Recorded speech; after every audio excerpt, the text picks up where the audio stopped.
In the heart of 14th century Verona, Italy, two powerful families, the Montecchi, Montags, and the Capuletti, Capulets, are locked in a bitter feud that has divided the city for generations. One fateful day, a street brawl erupts between members of the two families, causing chaos in the city. The Prince of Verona, exasperated by the constant fighting, decrees that any further violence will be punished by death. In the Grand Capulet mansion, a masquerade ball is in full swing.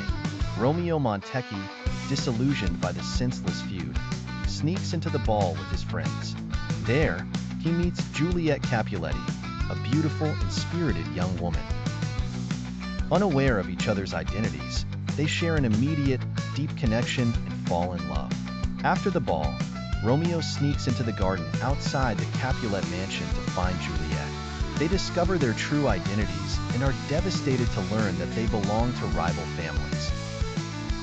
Despite this, they vow to be together.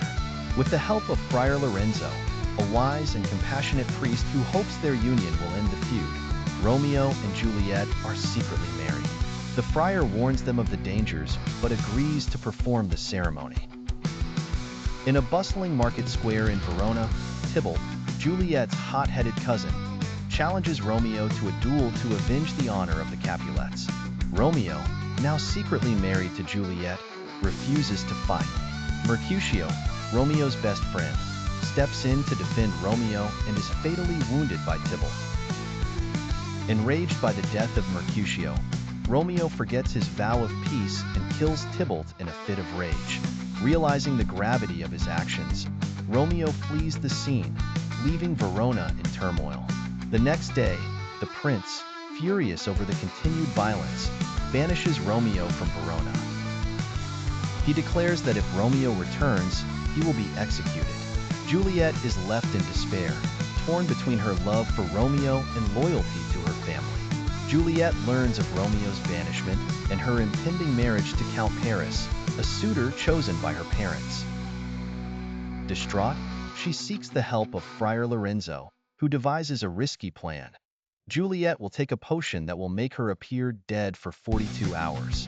She will be placed in the Capulet tomb, and Romeo will be informed to rescue her when she awakens. Juliet drinks the potion and falls into a death-like sleep. Her family, finding her seemingly lifeless the next morning, is heartbroken and arranges for her to be buried in the family tomb. In Mantua, where Romeo has taken refuge, his servant Balthasar arrives with news of Juliet's death, unaware of the friar's plan.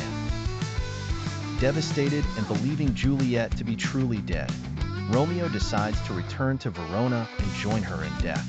Late at night, Romeo arrives at the Capulet tomb and encounters Paris, who is mourning Juliet. They fight, and Romeo kills Paris in the struggle.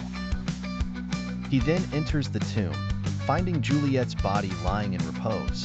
Overcome with grief, Romeo drinks poison, kissing Juliet one last time before collapsing beside her. Moments later, Juliet awakens to find Romeo dead by her side. In a state of utter despair, she takes Romeo's dagger and kills herself. The friar arrives too late to prevent the tragedy. The prince, along with the heads of the Montague and Capulet families, enters the tomb to find the lifeless bodies of the young lovers. The friar explains the tragic chain of events. Stricken with guilt and sorrow, the Montags and Capulets agree to end their feud. They pledge to honor the memory of Romeo and Juliet by living in peace. The families erect a statue in memory of the young lovers. The story of Romeo and Juliet becomes a cautionary tale, passed down through generations, a reminder of the tragic consequences of hate and the power of love.